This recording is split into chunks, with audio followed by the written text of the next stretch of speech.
नमस्कार, आप देख रहे हैं द्वादश तक 24। पेश है अब तक की बड़ी खबरें।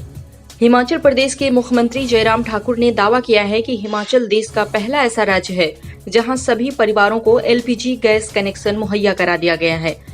हिमाचल गृहिणी सुविधा योजना के लाभार्थियों से बात करने के बाद ठाकुर ने कहा, जो काम महिलाएं धुएं में करती थी वो अब गैस कनेक्शन की मदद से होता है। कुवैत में प्रवासी बिल का ड्राफ्ट मंजूर, पास होने पर 8 लाख भारतीय हो सकते हैं प्रभावित। बतौर रिपोर्ट्स, कुवैत की नेशनल असेंबली की लीगल कमेटी ने भारतीयों की संख्या को 15% जनसंख्या तक सीमित करने के प्रस्ताव वाले प्रवासी कोटा बिल के ड्राफ्ट को दी मंजूरी। अगर ये कानून बना तो करीब 8 लाख भारतीयों को छोड़ना पड़ सकता है कुवैत। लद्दाख में डटे जवानों को ठंड से बचाना बड़ी चुनौती, सेना खरीदेगी विशेष टेंट। चीनी आक्रामकता के खिलाफ भारत ने लद्दाख क्षेत्र में अतिरिक्त 30,000 जवानों की तैनाती की हुई है, मगर अब सेना के सामने दुश्मन के अलावा अत्यधिक ठंड से निपटने की भी चुनौती है सामने। भारत चीन में जारी तनाव के बीच नेपाल सरकार भारत से लगी सीमा के गांवों में अपने टेलीकॉम नेटवर्क को अपग्रेड कर रही है। नेपाल सरकार के अधिकारी ने बताया कि आने वाले 2-3 महीनों में गांव में 4G नेटवर्क के लिए मोबाइल टावर लगा दिए जाएंगे। वहीं भारतीय खुफिया एजेंसियों के अधिकारियों का कहना है कि नेपाल अपने सीमावर्ती गांव में एक चीनी दूरसंचार कंपनी की मदद से ये काम कर रहा है। यूपी में एक्सप्रेस वे के किनारे 15 छोटे शहरों पर सरकार का फोकस। पीपीपी मॉडल पर लगेंगे उद्योग। एक्सप्रेस वे के नजदीक इन शहरों में औद्योगिक पार्क, लॉजिस्टिक पार्क भी बनेंगे। इस कवायद का मकसद हजारों करोड़ रुपए खर्च करके बनाए जा रहे एक्सप्रेस वे के जरिए दोहरा लाभ लेना है। मुख्यमंत्री श्री योगी आदित्यनाथ के निर्देश पर औद्योगिक विकास विभाग ने इसके लिए शुरू कर दी मुहिम। अटल पेंशन योजना में हुआ बड़ा बदलाव, अब कभी भी बदली जा सकेगी पेंशन की रकम। 2 करोड़ 28 लाख लोगों को होगा इसका फायदा।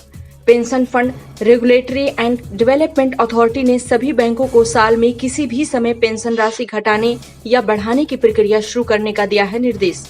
ये नई सुविधा 1 जुलाई 2020 से हो चुकी है प्रभावी। आपको बता दें कि अभी तक सिर्फ अप्रैल माह में ही अपनी पेंशन राशि में बदलाव कर सकते थे। सरकार ने कहा, लॉकडाउन की वजह से 2020 में जीडीपी 4.5% रहने का अनुमान। केंद्रीय वित्त मंत्रालय ने सोमवार को ये बात कही। ताजा प्रोजेक्शन सरकार द्वारा इस साल अप्रैल में लगाए गए पूर्वानुमान से 6.4% पॉइंट कम था।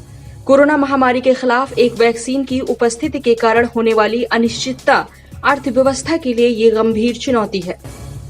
50 दिनों की बजाय हफ्ते भर के सांकेतिक ग्रीष्मावकाश के बाद सुप्रीम कोर्ट खुला, लेकिन 3 महीने वीडियो कॉन्फ्रेंसिंग से ही होगी सुनवाई। कोर्ट खुलने से पहले सुप्रीम कोर्ट प्रशासन ने वकीलों को ऑनलाइन सूचना वाला सर्कुलर भेज दिया कि जिन वकीलों को कोर्ट में वर्चुअल रूप से पेश होना हो वो सुनिश्चित कर लें कि उनके मोबाइल, लैपटॉप, पीसी या फिर आईपैड में 4G तकनीक से युक्त डेडिकेटेड लाइन वाला इंटरनेट कनेक्शन है। कोरोना संकट की वजह से 70% स्टार्टअप की हालात बहुत खराब, 12% हुए बंद। फिक्की IAN की एक स्टडी में किया गया दावा। सर्वे से पता चलता है कि अगले 3 से 6 महीनों में निर्धारित लागत खर्चे को पूरा करने के लिए केवल 22% स्टार्टअप के पास ही पर्याप्त नकदी है और 68% परिचालन और प्रशासनिक खर्चे को कर रहे हैं कम। एक बार फिर चीन पर हमला करते हुए डोनाल्ड ट्रंप ने कहा कि चीन ने अमेरिका और दुनिया को बहुत नुकसान पहुंचाया है।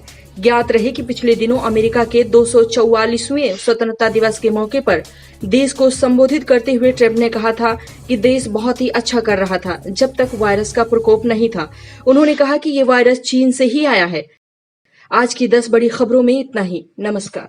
हमारे साथ जुड़े रहने के लिए हमारे YouTube चैनल को सब्सक्राइब करें, साथ ही बेल आइकन को दबाएं।